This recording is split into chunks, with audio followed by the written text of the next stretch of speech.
It's the podcast that shakes and stirs up pharmacy. Welcome to PBM on the Rocks. So you guys, I'm reading this novel right now. I cannot recommend it. I want to be clear that I cannot recommend it. It's called The Memory Police.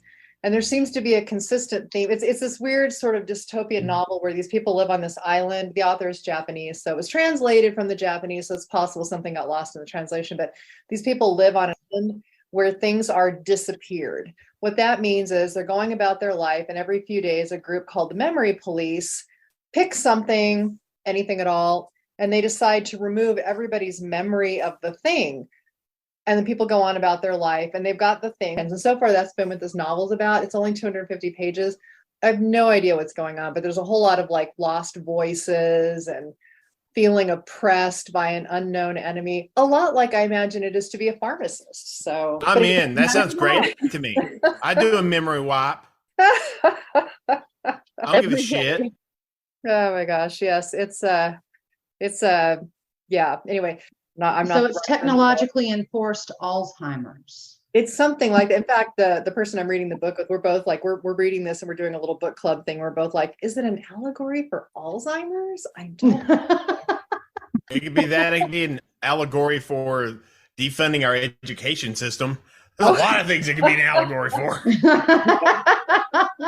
You're pretty much erasing knowledge from the general public. A lot of them would love for us to do that, but you know. Oh my gosh, I hadn't even thought about that. Oh, you're so good, Jeremy. All right, well, what's everybody drinking? I'm just going to start by saying that I'd planned something really fancy because every time we do this, I'm like, oh, I'm going to up myself. But you know what? It's been this kind of week and month and frankly, almost a year. I'm just back to basics. I'm having a Manhattan with Kentucky bourbon by Trader Joe's. Trader Joe's bourbon. Very good stuff. Not a commercial, just saying it's not bad. $15. So that's what I'm drinking. I'm a Texas girl and I got home late, so I'm just having some sweet tea. Oh, good for you. Good for you. That's probably the smart thing to do, especially when it's hot outside and you just got home. Right. I am doing my simple JMO on the rocks. That's what I'm doing. I'm not doing anything fancy today either. It's been a long couple of weeks. I'm just trying to chill. Julie, what are you drinking? Sadly, I have ice water. I'm on call for a quarterly report that is due in the next few hours. So in case there's any emergency, I'm ready to go. All right. Well, there's nothing sad about drinking water. Also, I have to tell you, I actually really love that cap you're wearing. Is that really a U.S. Senator's cap? Tell everyone who can't see you, which is everyone listening to this podcast, about the cap you're wearing. It's in honor of the U.S. Senate hearing that I got to attend a few weeks ago in D.C. On PBMs. So yeah, I've had it for a while, and I figured today is a good day as any to wear it. Oh, it looks fabulous. I like it. We want you to tell us all about the hearings, but first, Shannon, our resident bartender and also the producer of our podcast, what are you drinking? Well, sadly, the whole resident bartender thing does not apply today. So I'm drinking a Mimosa hard cider. Oh, that sounds nice. Nice. I actually tried one of those for the first time this weekend. I'd never even heard of it. And I love champagne. It was great. It was yummy. All right.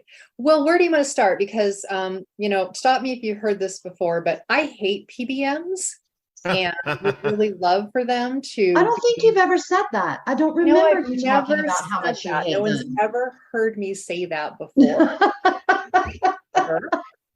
But I was thinking, I knew I would love this. Brandi, I think you might have mentioned that you're not pleased with them in some form. You're stating it very nice. You're being really nice. I just don't understand the point. Yeah. There's that one.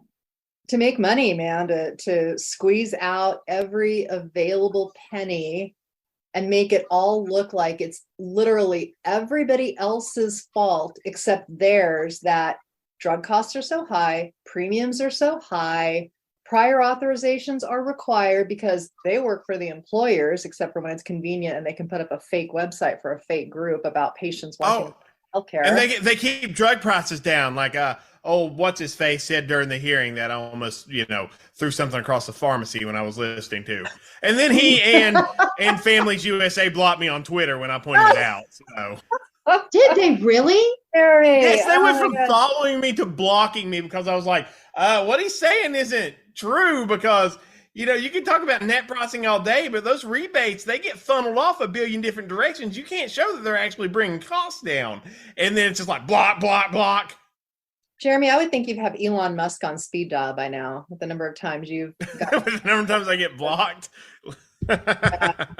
Wow. But you know what, though? You're right. I was super happy. I'm late to every party.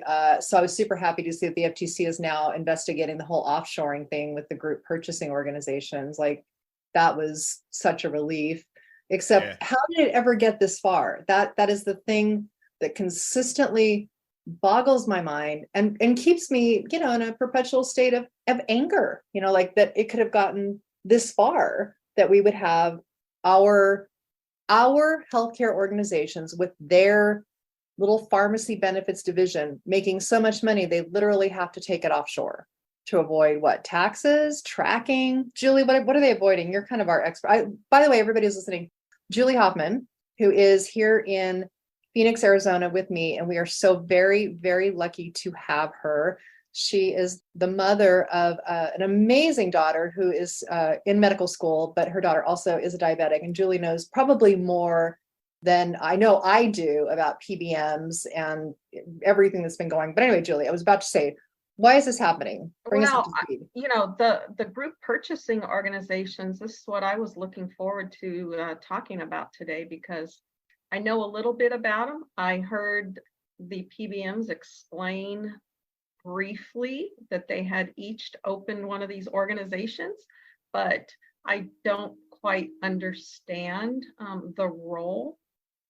Now, are they going to then purchase the drugs from the wholesalers to place on these virtual formularies, or what? I'm not sure what they're purchasing, but I know that it's just another avenue where they are self-dealing, and that's very upsetting. And one thing I'll also say about the Senate hearing was I was impressed by a number of the comments and questions that the senators made. At the same time, I was also dismayed by a number of the comments and kind of misinformation. I don't know if you have any friends in Kentucky, but certainly Rand Paul, coming from oh my gosh, community, just that guy. This information, spoken emphatically, was shocking to me that somebody could. He got marching orders from that was full on the Chamber of Commerce, the national chambers. He went point by point with what they released, him and Romney both. So yeah, that's all that was. Can we talk about that tweet today from PCMA, from the U.S. Chamber of Commerce? Oh my gosh. I almost lost my mind. They forced pharmacies to negotiate lower acquisition costs. Yes, and that's why spread pricing is so important, because it forces pharmacies to negotiate lower acquisition costs. It's a mechanism to negotiate lower because, we've done a great job getting lower fucking brand acquisition. That's worked so far. We're just losing money on every single one of it. Like I can negotiate with AmerisourceBergen. My buying group's huge and they can't do it. Time out. I can't remember what hearing it was when they talked about the net price of Eliquis was $73. Oh, I know. Are you kidding me? They get all this money. They get to pocket all that stuff. We're the ones stuck putting our actual money into this inventory, and we don't get shit. It's just like, oh, great, you got this low net price. You're not the one actually buying these drugs. We are. It's I'm going to lose a minimum of $20 on that drug every time I fill it. And you're getting it for $73? But they can't, because then premiums will go up. Right. Yeah, I well, mean, because I'm just gonna fund Karen Lynch's salary if that happens. yeah, I'm just annoyed all over again. Today's PBM on the Rocks is brought to you by This Manhattan and all of my rage at PBMs. Yeah, bless America. I go on every day to like see what they've tweeted, what kind of asinine insanity they're trying to sell today. Mm. And of course, there's this little voice in the back of my head going, "Don't do it, Brandi. Don't do it. They're going to come after you and audit you to high heaven." See, my whole thing is I'm going to be as loud as I can to make them know that if they come after me, I will scream bloody fucking murder to whoever will listen. I will make it an event. You know, Jeremy, you will make it an event, and I will sell tickets to that event and fund PUTT for the work that we need to do to get you out of jail or whatever was to happen, because we're a nonprofit and we work really, really hard and get a lot of stuff done, but we're still a nonprofit, and we're grateful for, you know, all of our members and all of you guys and everything that you deal with every day, because I don't know how you do it. I was at a meeting earlier. We were talking with a group about here in Arizona, basically about durable medical equipment, and we were talking about glucose monitors, the pumps, and how this is being shifted to a pharmacy benefit. And as you know, this conversation was going on, and it was a legitimate conversation to talk about, like, you know, how can we in Arizona make sure our patients have access to this equipment? And the consensus is it needs to be at the pharmacy. And it was amazing to see this conversation keep coming back around to where we started, about 10,000 years ago in medicine, and, you know, physicians were invented, which is you have to have somebody there at the point of care with the patient. And it almost always comes down to the pharmacist. The outcomes are better with the pharmacist. And yet, you know, here we have these multi-billion-dollar offshoring organizations that have somehow succeeded in convincing people that basic things like a pharmacy being a point of care, because you, get medicine at the pharmacy. The person you're getting the medicine from happens to be a trained expert in the medicine that you're about to take and can answer questions about what will happen when you take that medicine. But no, we don't want that person involved in the process. We just want to make it a commodity. Oh, and by the way, we're also going to ignore basic business laws like this thing called cost of goods sold, right? You have an inventory, you invest, there's money sitting in that inventory, there's turnover. But here come the PBMs that are like, that's not true. That's all. Monique, I will disagree with you on one point. I do know a few UPS drivers that have a lot of experience with drugs. So, you know, maybe we should give them a little credit here. For those of you listening, Monique literally just went forward and I think may have spit out her drink. I just came up through my nose there for a second. You're right. Maybe they can have access. I lose money on all my diabetic strips. I'm about to just stop carrying them. It's the same thing with Wegovy. They don't pay me shit for it. It's now reimbursement's like sub $50 for Wegovy. I'm not gonna fucking carry it. That's been on back order since it launched. I mean, I don't know how you can get it. Well, it's starting to come off and I can get a hold of for it. Us. Yeah. No, so it's just like it's a choice back order. I'm about to never be able to order brand name injectables again. I want to turn this It's gonna be like, no. Insulin, I lose money on all my insulin. Why should I fucking carry it?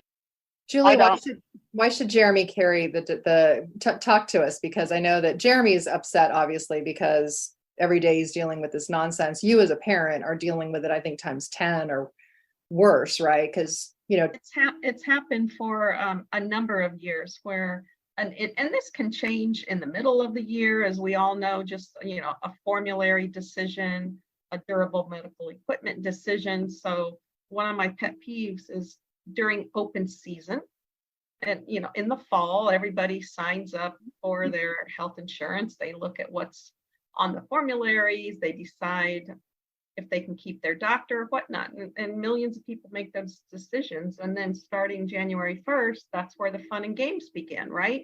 What you signed up for may not be true come February. And so something like you said, test strips. Years ago, there were certain insurance companies that forced people to get those through mail order. And then it was very confusing that you would pick up sometimes test strips at a pharmacy, but it was filled under your durable medical equipment benefit. And so as benefits started bifurcating into separate parts where you had your pharmacy deductible and maybe a durable medical equipment co-insurance or copay, or not necessarily deductible separate for that, but separate from your medical deductible. And then they would lump them together the next year, and then they would separate them back. And then they would, of course, double them or whatever, triple. So when somebody with, say, it could be type 2 or type 1, but type 1 diabetes runs out of insulin, they can't wait, or they drop a bottle, God forbid, we've all dropped a bottle of insulin and it shatters, believe me. You need to get that at a pharmacy. You can't wait 3 days for a prior authorization through an anonymous 800 number and another 5 to 7 days for shipping. And it's really important. Same thing with continuous glucose monitors. Most insurance companies authorize you for 30-day supply, which is, depending on your brand, 3 to 5 devices. Sometimes they don't stay in.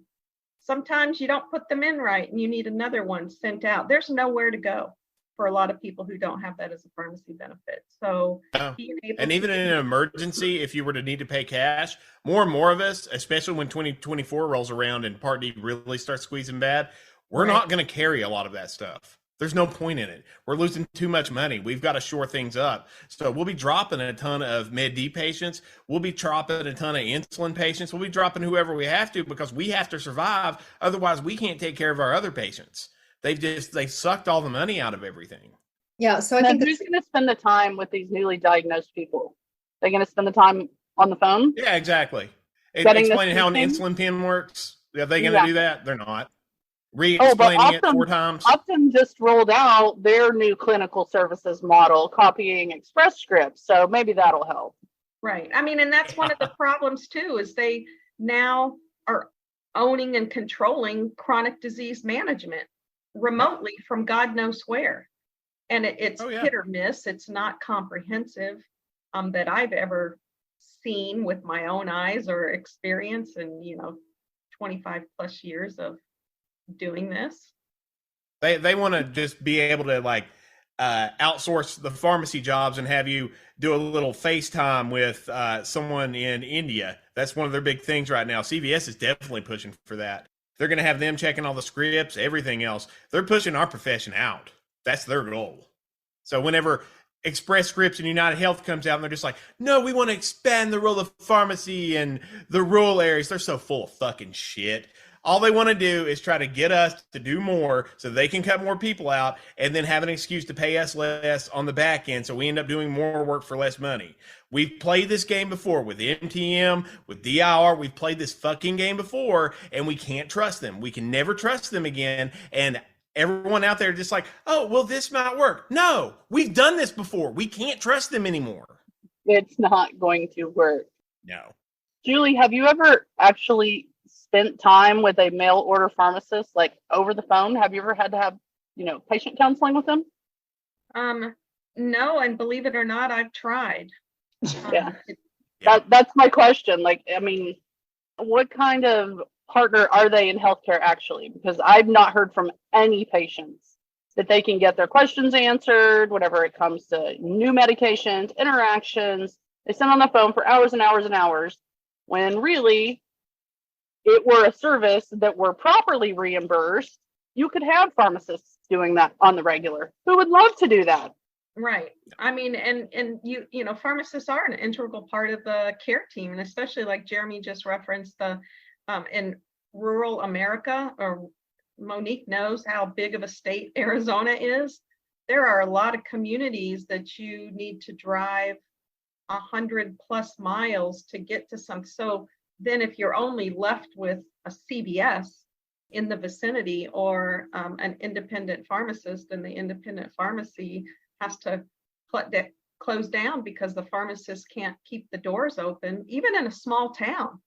Right. Yeah. Even in the cities, there are pharmacy deserts in the cities, like Absolutely. Chicago, like the one Who was Monique? You did that write up about Yeah, it was, Chicago. it was Al Jazeera did this beautiful story about a really tragic topic, which was the pharmacy deserts that were emerging in Chicago, of all places, and in the poorer communities and the communities of color, and where people were not able to get to a local pharmacy. It was a trek, and you think about what it takes to go like even 5 or 6 miles in a large city, 5 or 6 miles in Phoenix, which is not Chicago by any means.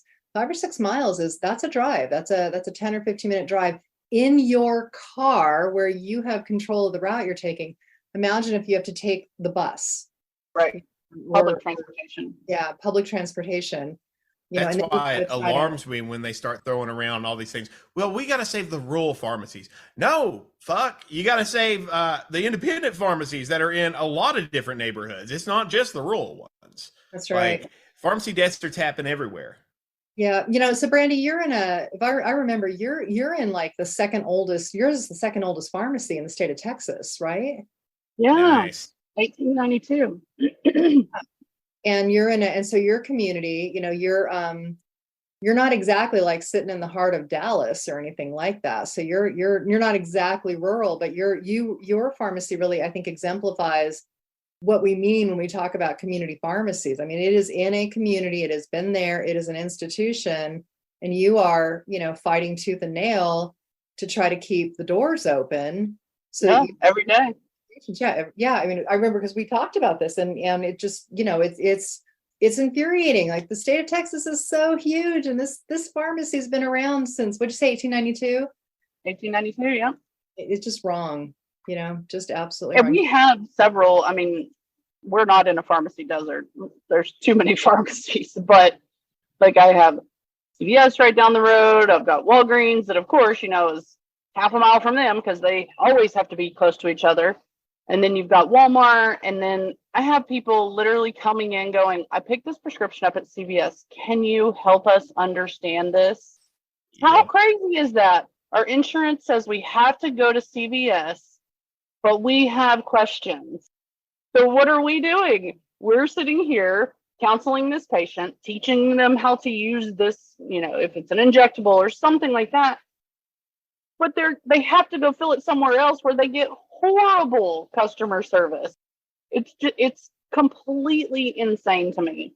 And then we, to survive, have to make these huge moves. Huge moves. We've got to go independent contract. Got to get rid of our big three wholesaler, get out of our PSAO, all this stuff just to survive. And it's like, oh my gosh, can we make it? Can we make it? Can we make it? Which is a horrible feeling. It's a nightmare. Yeah. And it keeps you up at night because you got people that depend on you. Like right. And even if like on paper, it looks like you're making money, even accounting for DIR fees, it don't matter. They're going to pay you late. They're going to do whatever. You're always going to be in a cash flow crunch. They've made it to where you are in a cash flow crunch, no matter what. Even if you're making money, you're in that. That's why I tell everyone who's like wants to get out and wants to do their own pharmacy, I tell them, not right fucking now, you don't. You can't. Like, I was lucky I started mine just in time before it got like too bad. And I've almost got my business loan paid off. Could you imagine starting a pharmacy in this environment? Oh my God. Yeah. It's and this why this is happening is because somewhere down the line, a group of not pharmacists, not physicians, but a group of, number crunchers got together and they said, hey, here's an idea. Why don't we move into this, sector of the industry? We could make a killing. And they started this transition where they commoditized pharmacy. They tried to make it about, let's just say, the pills in the bottle versus what it's really about, which is a treatment protocol that requires a medical professional, because every one of us is our own chemistry lab.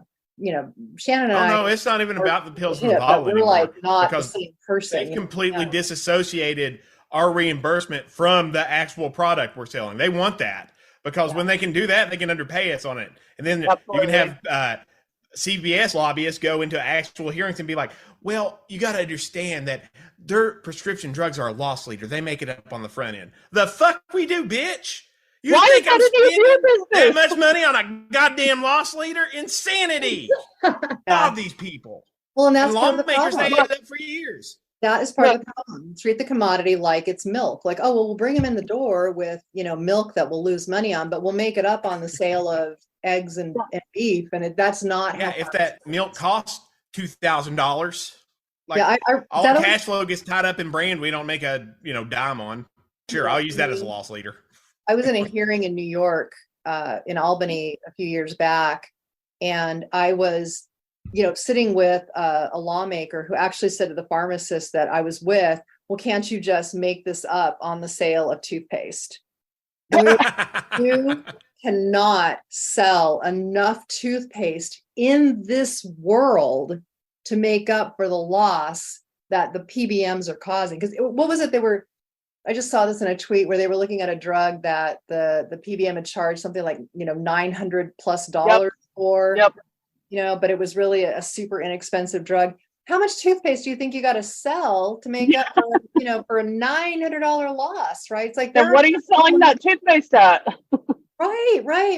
It's just like, I'm grateful that we've moved into a time now where we have seen, and Julie's going to have to catch us up because she was in the room of these hearings, but I'm grateful that we're at a time now where you can see lawmakers at the federal level and at the state level asking smart questions. You can see they're starting to get it because, a few years back, this was a huge thing trying to get them to understand why this matters, because it used to be like, oh, well, no, it's business and everyone's allowed to make a profit. Now, thankfully, they're starting to understand like, no, there's profiting and then there's profiteering. Julie, what was the hearing you were at? Remind us all again. It was the U.S. Senate health. It's called Health, Education, Labor, and Pensions. And Bernie Sanders chairs that committee. And so it was lively. I had to leave early to catch a plane, but I was there for 3/4 of the hearing. And it really made me realize the power of all of us working together, bringing new advocates along, partnering with pharmacists, physicians, anyone that will help educate those lawmakers at home, educate their staff, because that's the sweet spot too. It is getting to the staff and right. And keeping those partnerships up, and also the state legislators too, because Monique knows and Shannon knows what a good job we've done in Arizona, and we do have a lot of new people in the legislature, and there's still a lot more work to do. But we've educated enough fairly well to have some go-to support at our legislature that we can just pick up the phone or shoot an email and talk to about the subject. And then I can back up Monique, she can back me up. We've got doctors on our side, we've got other patient advocates, a lot of pharmacists. It's just great. And the opportunities that have been coming along in the last year or so are tremendous. Monique was there when we brought Mark Cuban agreed to come in before the Mavs played the Suns and spent 2.5 hours with us, and yep. We had a great conversation and got to educate a lot of law students, med students, pharmacy students, and other community members in the room, and they got to learn about PBMs, something that isn't taught, as I can attest, in my daughter's first year of med school. So these are real life issues, and I'm just happy to have a bunch of new friends along on the ride. I mean, even seeing the posters that the senators presented during the hearing, a lot of them were very thoughtful. Maybe they didn't translate well in the hearing room or on TV because people couldn't read them, but we know what those lines mean, right? And like Jeremy was talking about, and Brandi, you guys talking about the net going back to the manufacturer. I had a very high level insulin company executive tell me a few years ago what they were netting on one of the most widely prescribed insulins for type 1, and I was shocked. My question is, where's the other $300 going? Right. Yeah, great question. It ain't going to us. So I think that's an opportunity, though, for all of us here sharing a beverage of our choice today, that even to help the physicians and patient advocates understand how pharmacists are reimbursed, because we do hear a lot of times that you could get reimbursed by prescription, or, is it the drug? And I know about loss leaders. And, I'll say one thing about loss leaders in retail. I mean, you look at any grocery ad, they change every week, right? So those loss leaders rotate. So everybody's not or every industry that makes a product, those loss leaders aren't the same every week. So it's silly to think that a small independent pharmacist can put those 6 shelves in front of your counter. Those are all loss leaders all the time. That's just, silly. So I think, that would help a lot of us is understand what happens with those dollars that go back to pharmacists, those few dollars. I would love, so in the Senate Oversight Committee hearing, they talked about how next they want to invite PBM execs to come up and answer some questions. I want them to ask them, how do you justify paying a pharmacist a professional dispensing fee of 5 cents or 10 cents? How are you justifying this? This person that went to school for this long has this professional degree. How in your mind is this justified? Because that's supposed to cover their professional knowledge, the bottle, the label, the time spent. 5 cents, 10 cents? Seriously? I just want someone to ask them these questions. Why will no one just go directly at it? Oh, I'll do you one better on that, Brandi. I would say not only that, I would say, how do you justify paying these professional doctors 5 or 10 cents for a dispensing fee when you take something like 2,000 times the price, the acquisition price of that drug, and charge the payer that amount, and then you keep it? Because don't call it value. And then value. on top of that, the DIR fees went up 107,000%. What? Yeah. So hey, we're just not doing our job good enough, even though, I'm a 5-star pharmacy and they still rake me over the coals with DIR fees. They act like we can get them back. We're not getting it back. Well, it's so insane too, because when you think about it, what's that professional dispensing fee? So NCPA did a survey. The last one I read showed that the dispensing fee is something like $12, just over $12. So they pay you 5 cents. Ooh, they saved $11.95 on a drug that they marked up that was $5. Now they're charging $700 for it. Ooh, right.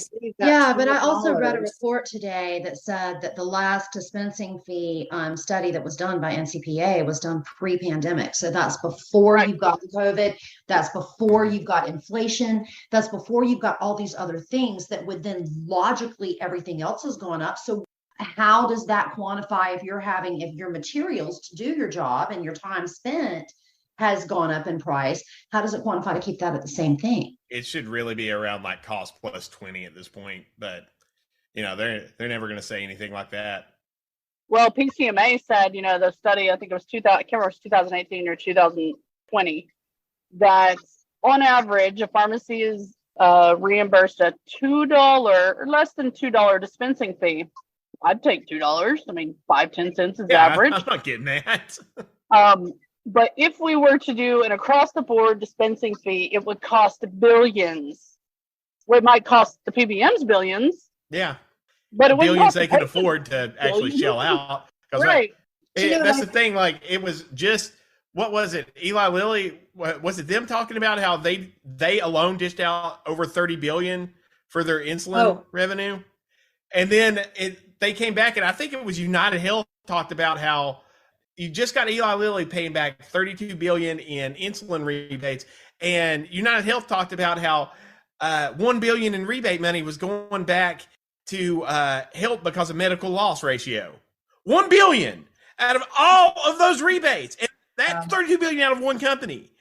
Medical loss ratio, like Fred in the hearing in the Senate started talking about, well, they got to go by medical loss ratio. Shut the fuck up, Fred. You know good and well that's all manipulated. It's all a game.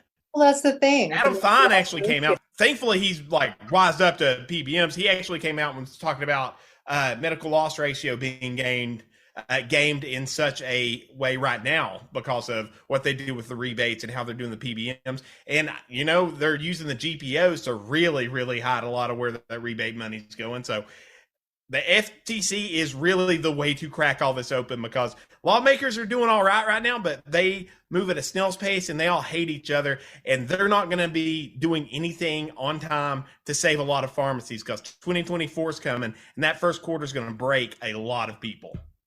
Imagine a world where the FTC forced them to refund us our DIR fees. They have the authority to do that. They do. Why would they not? They do do, that? but you know the chamber will get all over some shit and they'll cause a bunch of issues. But they have that authority.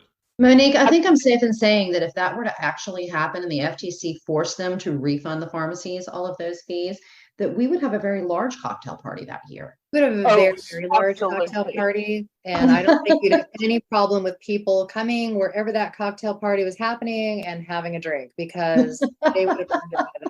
Yeah, all of this is making me think about, so, you know, there's like so much on my mind. So I just looked up CVS's end of first quarter for 2023 report showed don't even tell me. I'm gonna get some $2 profit, right? $2 billion.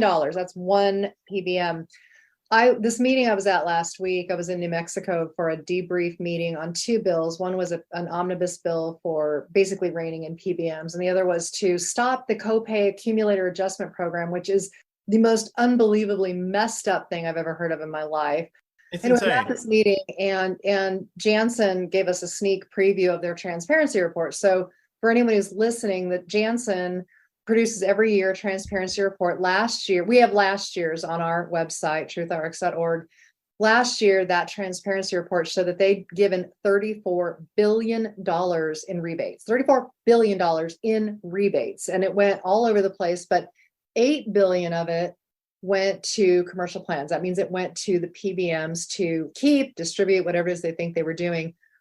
I don't want to give anything away. That report's going to be published shortly, but let me just say, better than 25% increase in 1 year just in the commercial market alone. Almost all the other rebate areas stayed relatively flat, that being like rebates for 340B, rebates going back to the government for Medicare and Medicaid. Commercial plans went up a lot.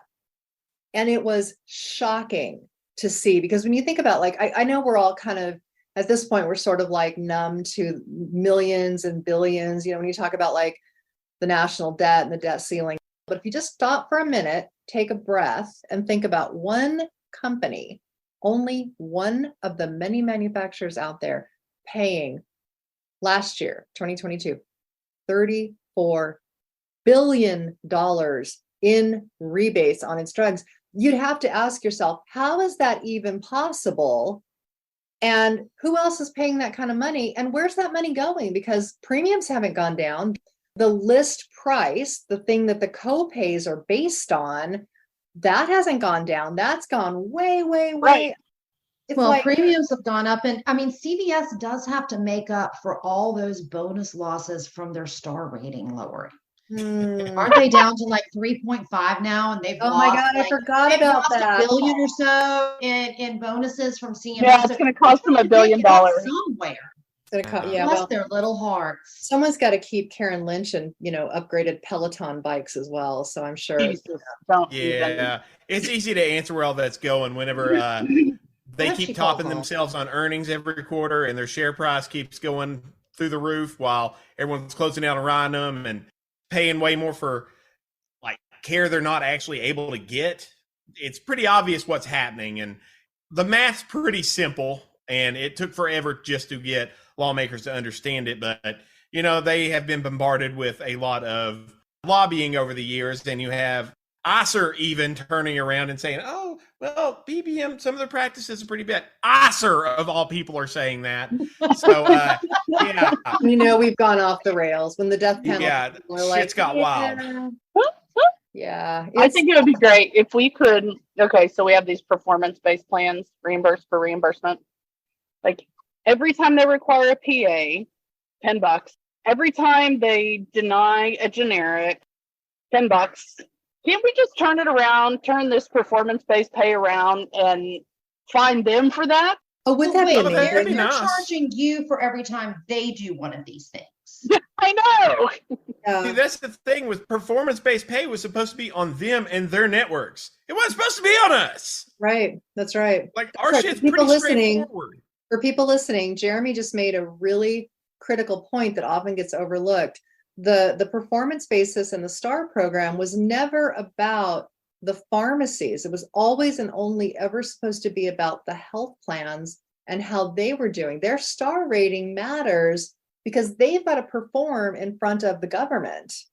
And when they don't, they lose money, as Shannon just referenced. Instead, it gets passed And then they down were on allowed to pharmacies. pass it down to us through a loophole, but really it was just CMS allowing us to get fucked over because CMS is nothing but a revolving door of people who are just going right into the pay industry after they're done with their government service. Yep. So CMS, they're awful and they perpetuate worse healthcare in this country. Jeremy's just mad because he's not allowed to feel his hair blow in the wind when CMS is around. I'm always mad. I'm an angry person. I used to be so lighthearted and fun, but the past 5 years they've been rough. Well, and this is what happens, folks, to your pharmacists. They used to be like good, happy, loving people, and they still are. But then when they shut those doors, like all the rage comes out, and rightfully so, because no one should be forced to be in a business where contractually you can't do anything. You know how we were talking about the loss leaders earlier? One of the things that I found incredibly shocking is that pharmacies are contractually forbidden and will get in serious trouble if they try to do something like, let's say, match the offer that the PBM owned pharmacy is extending to the patient. So, you know, CVS says, hey, we'll give you 2 months for the price or 3 months for the price of 2. And Jeremy's like, well, hold on. I'll give you 3 months for the price of 1. Oh Jeremy no, that's gets out of the terrible. network. Jeremy, you're would do that. breaking laws by doing that, just trying to take care of your patient and save them money. How dare I? Yeah, and then let's not You're forget, such a rebel. I always want to remind people that because it's now been like 5 years since this came to the public's attention, but we are talking about the organizations that put in their contracts that pharmacists were not allowed, under penalty of getting thrown out of the network, they were not allowed to tell patients if there was a lower cost alternative to the medication they've been prescribed. I did it cost. anyway. I do a lot of things anyway. Fuck them. The day that I knew we were screwed was when that came to light. So PUTT was behind, there was a wave of stories, literally coast to coast. There was a wave of stories. PUTT was behind many of those stories, which I'm enormously proud of. Many of our members participated and talked to the media. And I thought, you know what?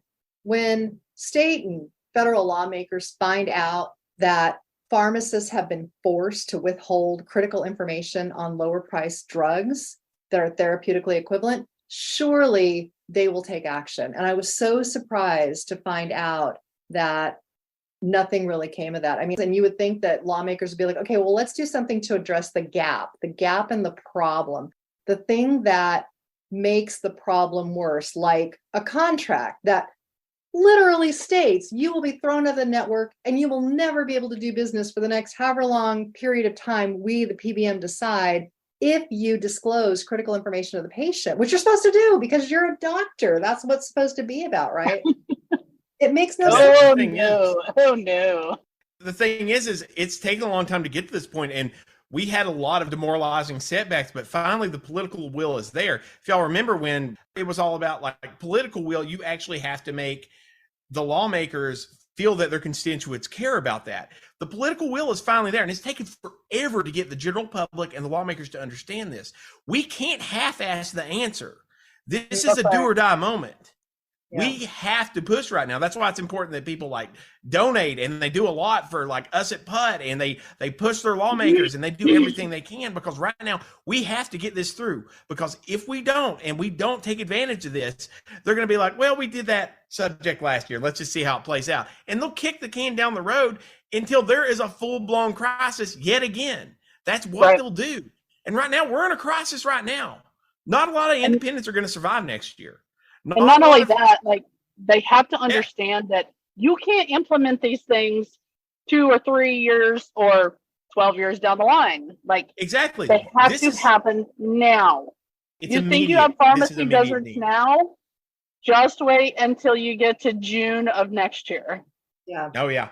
Just wait. It's going to be more than bad. a little terrifying. And then they'll be like, well, I thought we were doing this. And then they'll jump on the PBMs and be like, you need to do something about this. And you think they're actually going to like pay us more? They're not. Lawmakers need to actually grow a set of whatever and go at it. Grow a set. Well, I mean, they can grow some balls, but that's kind of sexist. So grow a nice pair of tits and go at it. I don't care. Grow a set of something. Use whatever you got. Speaking for the 4 ladies that are on this podcast, maybe that's what they need to grow a set of. Girls. Ladies get the job. My experience, I got you, Jeremy. Nothing against the gentleman, but just saying. I look at Julie, who's been a little bit quiet in this. Julie's one of the most influential people in Arizona. It's been a real pleasure to work with her. She is funny. She is smart. And I started following Julie, by the way. I totally stalked you on social media when I heard your name on this. She's amazing. She's amazing.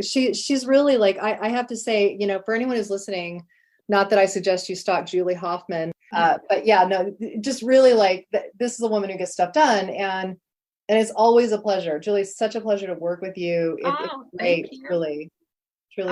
I have one quick question before the love bomb.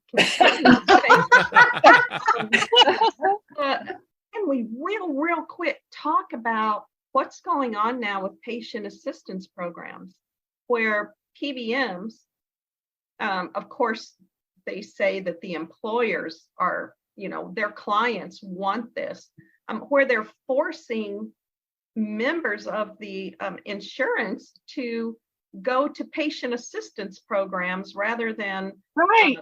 And so these patient assistance programs that are not that old, they really aren't. I mean, let's roll back before COVID, and they were kind of, by that time, kind of just finding their stride.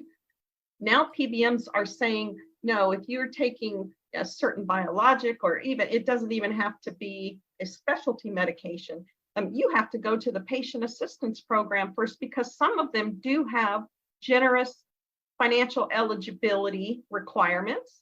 I mean, some of those drugs might say if you have a family of 4, you can make $150,000 or something before and still get a drug for either free or at a discount or with their copay card.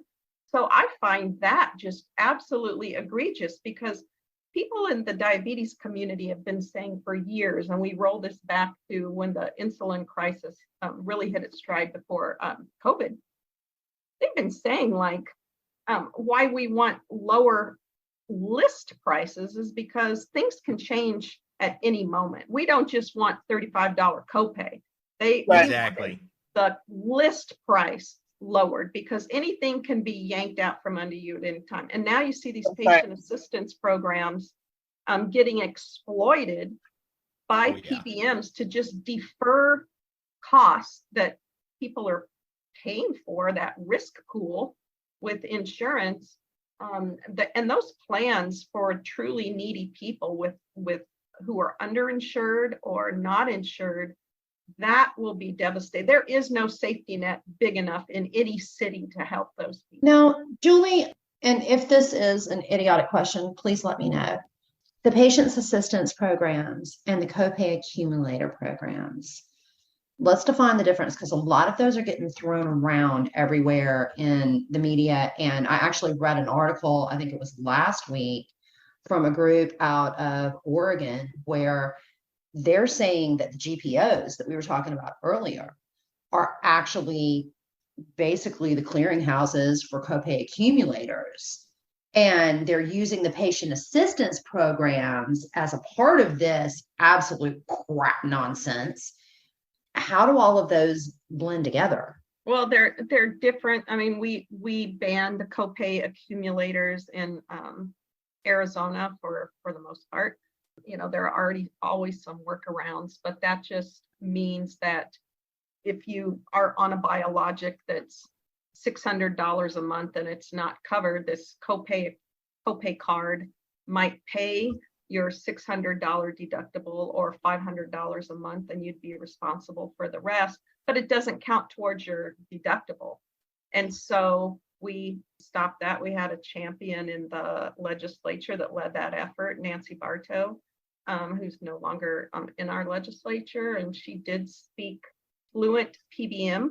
So we appreciated the work that she did for patient organizations for many years. But the exploitation of the patient assistance programs is a new gig for them. And so hearing you say that, Shannon, I'm not surprised that there is some new glass house created. Someone help me out. I think in that Senate hearing, I know at least one of the PBMs, GPOs, was offshore, maybe two. Yes. Two. Ireland, and where was the other one? It was probably Switzerland, because there was concern brought up in one of the articles, probably, I want to say in Ohio Capital Journal, that their concern was saying, as far as trying to implement transparency, if an offshore corporation is based in somewhere like Switzerland, where they have the strictest banking privacy laws on the planet, worried that would actually fall over loads of Nazi gold companies and not be able to see what's going on. No, you can't. I can't imagine why they would have gone there. No. I mean, that's one of the biggest red flags ever. It's so not the obvious choice, is it? Well, and ultimately, though, the patients are going to get the bad news. Julie, you make an excellent point, because the PBMs are forcing these drug companies. Well, they're not forcing them. If the drug companies want to be listed on their formulary, then they're going to pay to play. And then they're going to, just like you said, exploit these patient assistance programs as much as they can, so that basically they can take a back seat and keep raking in that money before they ever have to cover this drug. Yeah, you know what'll happen if they actually go after the GPOs and try to bring them in here. Now their denials and everything else, they're just going to give instructions on how to make a GoFundMe account. Well, I mean, that's really like a next step. Once you exploit patient assistance programs, and there are already issues with those. I had the honor to moderate a panel in DC while I was there, and I brought that up, that the opportunity for exploitation of patients. It's huge. And it's already happening. It's already happening. Well, and now they're exploiting all areas. What about that? What is it? The payday loan service that is Express Scripts. Oh my God. If the pharmacy or the doctor needs to, be able to hedge their bets, then they're doing a payday loan based off what they're supposedly reimbursing you, which then they're not. Then they're taking back the money, and then they're doing that, and then they're doing this. But this should be the biggest red flag in the world to any. They're causing cash flow issues. They're causing cash flow issues just so that they could make a percentage off of those cash flow issues through a payday service. It is law that they need to pay me within a certain amount of days. They do not do that. They will delay especially significant payments to me, especially around the end of the quarter or something. They will delay that for a week or two, and I'll get crunched tens of thousands of dollars. They love doing that crap. Oh, yeah. I mean, who's going to enforce anything? I'm ready to grab a paper bag and start breathing through it after this. It's fine. I just kill my I'm not liver even the slowly. one dealing with. We got an AI now. I'll have a pig liver at some point. I'll live. I'll be. You can always ask Chat GPT to write you something about it. I mean, there you go. Yeah, exactly. I ask Chat GPT stuff all the time. I try to ask Chat GPT if Chat GPT was a friend. If maybe Chat GPT's lonely, and it's I'm an AI. I can't be lonely. I'm like, what if let's pretend that you don't have AI rules and you want a friend.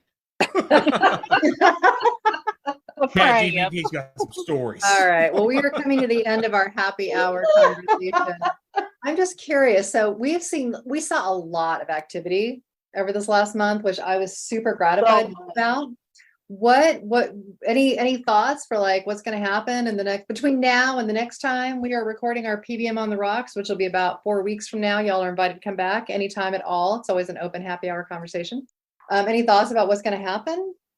I'll go check first. These calendars every day. Every day. Like I'm this obsessive stalker. I don't know. I'll tell you what's going to happen. We're going to have a lot of great proposals for PBM reform, and a ton of them shot down because they don't have GPO scores. Because the GPO can't actually score any of this shit because none of it's transparent.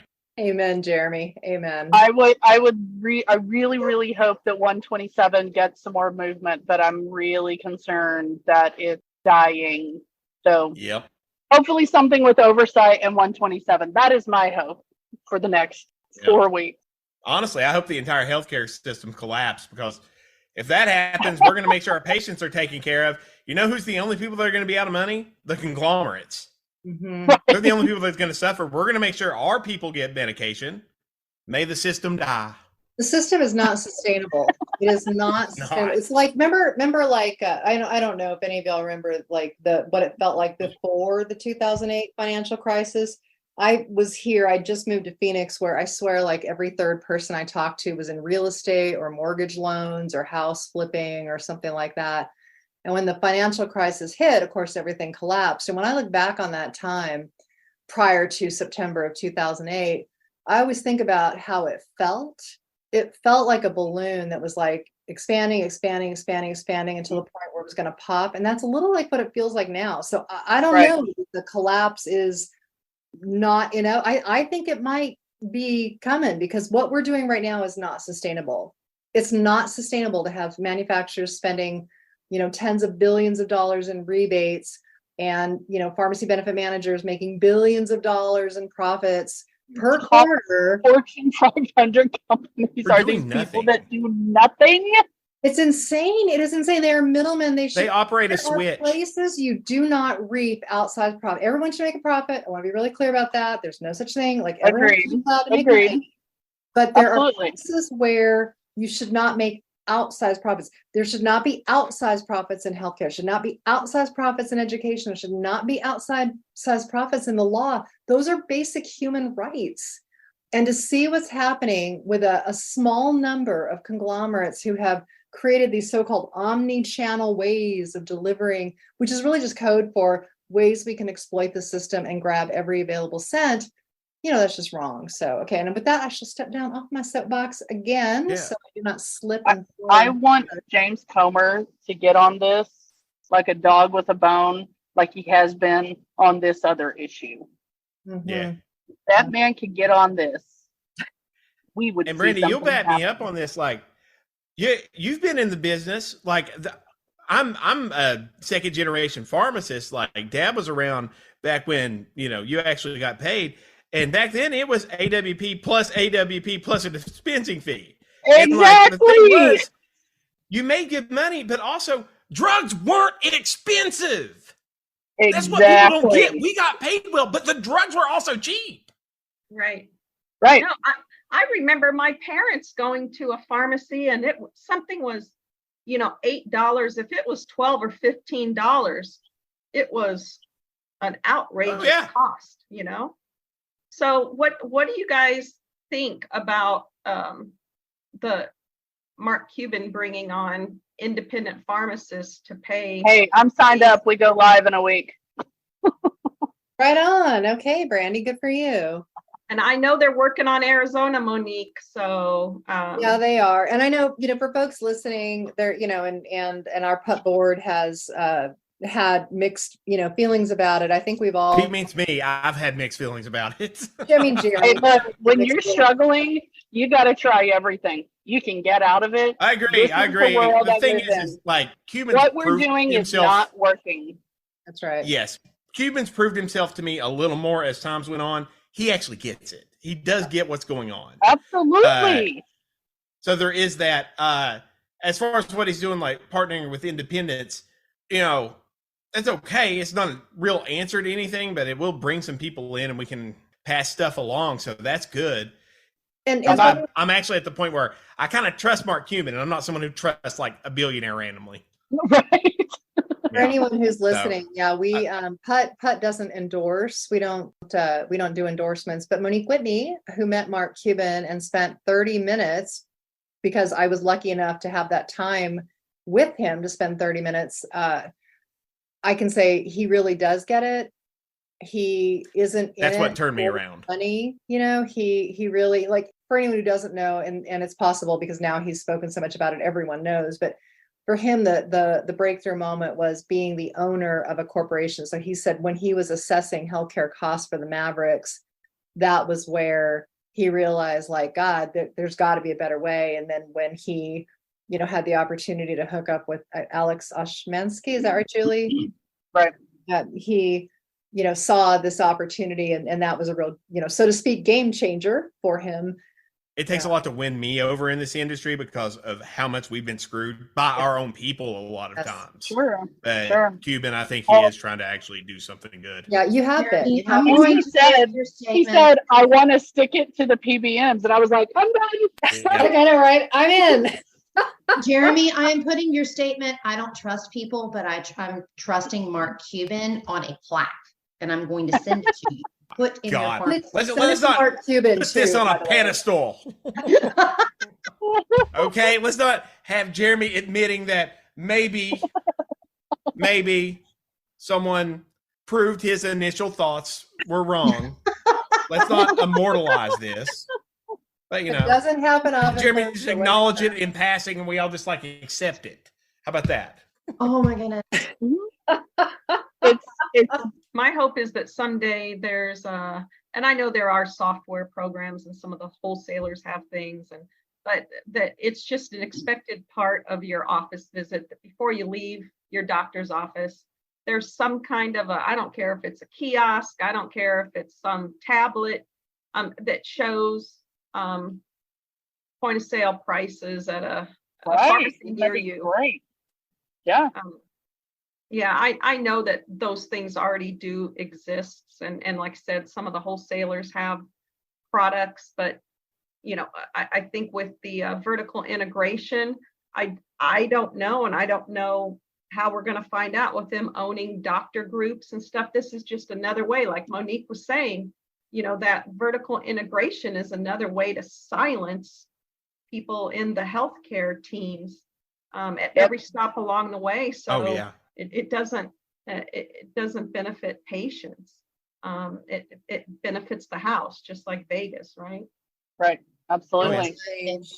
It won't change until we, the patients and the providers, stand up and demand change. And we have to. I mean, we have to. That is the mission of PUTT all the way down the line, that we, all of us, the stakeholders who are involved in our healthcare, because it's our healthcare. Every one of us individually is either a provider of that healthcare or a consumer of that healthcare. We're the ones that are going to end up having to make this change happen. And that's what I call the three Ps: the physicians, the pharmacists, and the patients. That's it. I mean, provider. It's a sacred triangle, right? That's how that works, because you need the three of them to work together. And when you introduce like a fourth P, the PBM, right, then it makes the whole thing wonky and weird, because then they ruined our triangle. Yeah. Yeah. And then they introduce things like prior authorizations, a fifth P, right? It just keeps going. Who was the representative in the Energy and Commerce Committee hearing? He called PBMs pretty big markups. Yeah. I like that. Yeah. Really imagine how much money we could save as a whole if you cut those bastards out. Yeah, I know. The three look at the profits that they make. Look at the billions. Consider that waste. Consider that waste, and look at how much we're wasting. $73 for crying out loud. Oh my God. We need to do a comic where it's just like, this should be the three Ps of this is the triangle. And then we add the PBMs like to say that there's a fourth P, the PBM, and it makes it a square. Like everything's even. But really it's a parallelogram, and it's like, shooting off in one direction. But Monique, what And we're was like that this book tiny you were little talking thing. about earlier? They had the erasing or the forgetfulness. Oh, the disappearing. Yes. Yeah, memory Disappearing. police. So now we don't have geometry. A triangle can have 4 sides. Oh God, right? They're gaslighting us. It's a triangle. It has 4 Can't you sides. tell it's a triangle? And we're going to introduce They're all part that of the triangle too. triangle. Yeah, no, it's all that. They're not. Thank you, PBMs, for being so horrible because I need a place to channel all the anger I have at you, and this podcast allows that. So, thank you all for joining us, and for everyone who's listening, thank you for your support of PUTT. And if you would like to be a PUTT member, and we would love for you to be a PUTT member, please join us. You can find out more about us at truthrx.org. Shannon, anything for you before we close this up? Just cheers. Okay, everybody, cheers. Cheers.